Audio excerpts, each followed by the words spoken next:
Hello दोस्तों, hi fi study में आपका स्वागत है। आज हम क्लास 10 के चैप्टर 1 के एमसीक्यू को सॉल्व करने वाले हैं। तो 5 नंबर तक हम सॉल्व करवा चुके थे। आज हम 6 नंबर से क्वेश्चंस को देखने वाले हैं। तो देखिए 6 नंबर क्वेश्चंस में क्या कहा गया है। The product of 2 number is 1600। 2 number का प्रोडक्ट दिया गया है 1600 एंड देयर एचसीएफ इज 5 और उसका एचसीएफ दिया गया है 5। The LCM of the number is, तो उसमें से कहता है कि एलसीएम क्या होगा, उस नंबर का एलसीएम क्या होगा। 8000 होगा, 1600 होगा, 320 होगा, 1605 होगा। ये चारों में से कोई ना कोई आपका आंसर है। तो कौन सा आंसर होगा बता दिया गया है। कौन सा आपका एलसीएम होगा, हमारा एलसीएम होगा 320, यानी सी नंबर ऑप्शन सही है। बट कैसे आएगा सी नंबर वो हम देखते हैं। लेट हम मान लेते हैं कि 2 नंबर हमारा कौन सा है, एक एक्स है और दूसरा वाई है। 2 नंबर हम सपोज दैट मान लिए कि फर्स्ट नंबर x और सेकेंड नंबर y है। तो इस हिसाब से कहा है कि प्रोडक्ट ऑफ 2 नंबर है ना, प्रोडक्ट मतलब मल्टीप्लाई होता है। तो प्रोडक्ट कर दिए, दोनों नंबर का x और y का प्रोडक्ट कितना दिया गया, 1600 दिया गया है। इससे साथ ही साथ दिया गया है 5 दिया गया है। तो इतनी बातें हमको क्वेश्चंस में दी गई है। अब वी नो दैट, हम क्या जानते हैं, हम जानते हैं कि एचसीएफ इंटू एलसीएम क्या होता है, प्रोडक्ट ऑफ नंबर्स होता है। ये तो हम फार्मूला पढ़ के आ चुके हैं, इसलिए इस फार्मूला को आप क्या कीजिएगा, इस फार्मूला को आपको हमेशा याद रखना है। इस फार्मूला को हमेशा आपको याद रखना है, LCM into HCF equal to product of numbers. तो अब नेक्स्ट स्टेप की तरफ बढ़ते हैं। तो क्या है हमारा, अब देखिए एचसीएफ हमारा 5 दिया गया, तो एचसीएफ की जगह हम 5 को रख दिए। एलसीएम हमको फाइंड आउट करना है, तो एलसीएम को छोड़ दिए। प्रोडक्ट ऑफ नंबर्स यानी एलसीएम इंटू एचसीएफ दिया गया 1600 रहने दिए। इसलिए है कि हमको एलसीएम चाहिए, तो एलसीएम को अकेले छोड़ देंगे और एलसीएम के साथ जो मल्टीप्लाई में है वो हमारा अपोजिट साइड जाएगा। तो अपोजिट साइड जाता है मल्टीप्लाई वाला, तो डिवाइड में हो जाता है। तो हमारा डिवाइड में हो गया 5 और 5 से 1600 कैंसिल होता है कितने टाइम्स में, 320 टाइम्स में। तो इस तरह से इस क्वेश्चन का आंसर निकल गया। बहुत ही आसान होता है। आपको क्या याद रखना है, LCM into HCF equal to product of numbers. तो अगर ये आप रखते हैं याद तो ये क्वेश्चन सॉल्व हो जाएगा। इस तरह के और भी क्वेश्चन होंगे वो भी सॉल्व हो जाएंगे। चलिए हम नेक्स्ट क्वेश्चन की तरफ बढ़ते हैं। 7 नंबर क्वेश्चन है, what is the largest number that divide each one of the 1152 and 1664 exactly. मतलब कहता है कि वो सबसे लार्जेस्ट नंबर कौन सा है जो 1152 और 1664 ये दोनों को डिवाइड कर दे। क्या कर दे, डिवाइड कर दे। तो इस तरह के क्वेश्चंस को हम पहले भी सॉल्व करवा चुके हैं, बट फिर से आप देख लीजिए क्या होगा। तो एक एग्जाम्पल के थ्रू आप समझिए कि आपसे कहा जाए कि 10 और 20 को डिवाइड करने वाला वो सबसे लार्जेस्ट नंबर कौन सा होगा। तो पहले चेक करना होगा कि 10 किससे कटता है, 2 से, 20 भी 2 से कटता है। और करता है क्या, किसी से 10 3 से नहीं करता है। 10 किससे करता है, 5 से। 20 भी किससे करता है, 5 से। तो 2 और 5 में कौन सबसे बड़ा है, 2 और 5 में 5 सबसे बड़ा है। काटता दोनों है, डिवाइड 2 और 5 दोनों 10 और 20 को कर देता है, बट सबसे लार्जेस्ट कौन है, तो सबसे लार्जेस्ट हमारा 5 है। इसलिए हम क्या करने वाले, आंसर हमारा 5 हो जाएगा। तो ये 10 और 20 दिया जाएगा तब, बट यहाँ कितना दिया गया, 1152 और 1664 दिया गया। तो इसमें आपका सही आंसर होगा 128, ऑप्शन नंबर सी। बट ये कैसे होता है, इसके लिए हम क्या करते हैं, सबसे पहले हम एचसीएफ निकालते हैं 1152 और 1664 का एचसीएफ निकालेंगे। जो उसका एचसीएफ आएगा वही फाइनली आपका क्या हो जाएगा, आंसर हो जाता है। तो एलसीएम फाइनली इसका क्या आंसर हो जाएगा, 128। चलिए अब नेक्स्ट क्वेश्चन की तरफ बढ़ते हैं।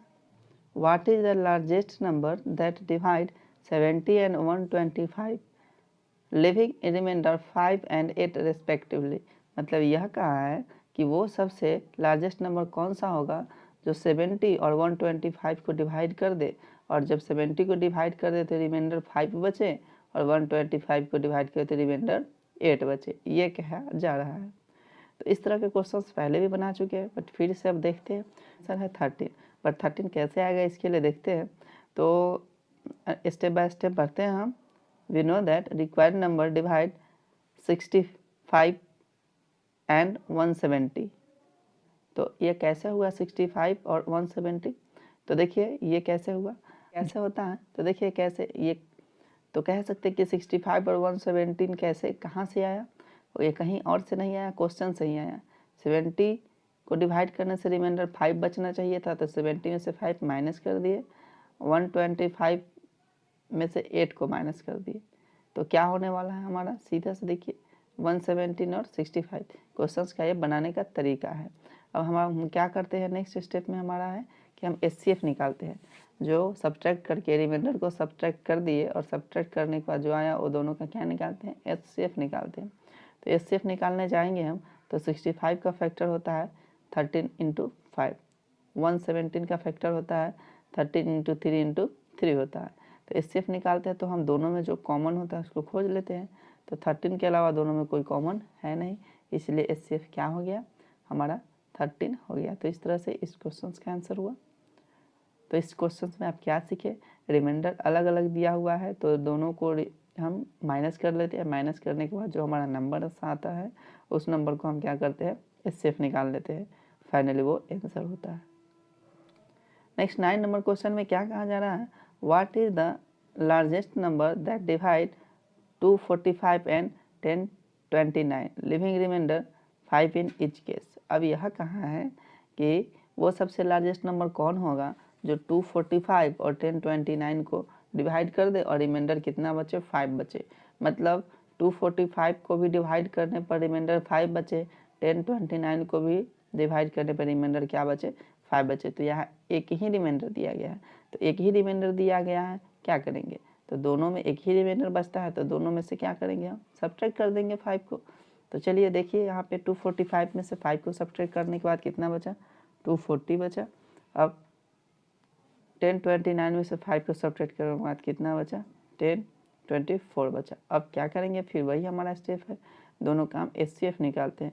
240 का निकालते हैं तो आता है हमारा 2 × 2 × 2 × 3 × 5। 1020 का 2 × 2 × 2 × 2 × 2 × 2 × 2 × 2 आता है। तो हम क्या करते हैं, HCF में हम कॉमन को निकाल लेते हैं। तो देखिए इसमें भी 2 2 कॉमन है, तो एक 2 निकल गया, ये भी यहाँ 2 है, 2 2 निकल गया, ये 3 2 हो गया, ये 4 2 हो गया। अब 4 2 के अलावा कहीं कॉमन है नहीं, देखिए क्योंकि 3 इसमें है बट इसमें कहीं नहीं 3 है, 5 इसमें है बट यहाँ भी कहीं 5 नहीं है, इसलिए 4 2 आ गया। और 4 2 यानी मल्टीप्लाई करेंगे तो कितना आएगा, फाइनली 16 आएगा। तो इसका क्या आंसर होने वाला है, 16 होने वाला है इस क्वेश्चन का आंसर। तो इस तरह से सॉल्व कर लिए। अब नेक्स्ट क्वेश्चन की तरफ बढ़ते हैं।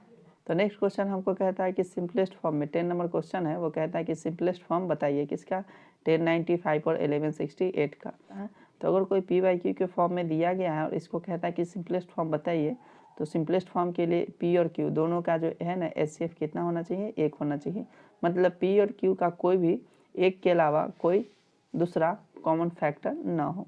तो इस तरह के क्वेश्चंस को सॉल्व करने के लिए क्या करते हैं, सबसे पहले हम हम निकाल लेते हैं 1095 और 1168। 1095 और 1168 का हम निकालते हैं पहले HCF। तो HCF निकाल लेते हैं। तो HCF जब निकालिएगा आप 1095 और 1168 का, तो आपके HCF आएगा 73। आप HCF निकालना सीख चुके हैं, आप HCF निकाल सकते हैं, आपका HCF आएगा 73। अब क्या करते हैं, तो ये जो है एक के अलावा ये दोनों का, एक के अलावा ये दोनों का जो है HCF कौन आया, 73 आया।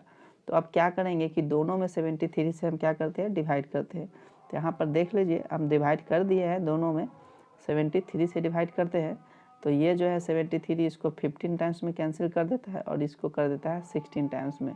तो फाइनली जो हमारा आंसर आता है वो 15/16 आता है, क्योंकि अब 15 और 16 को कैंसिल करने वाला एक के अलावा कोई दूसरा कॉमन फैक्टर है ही नहीं।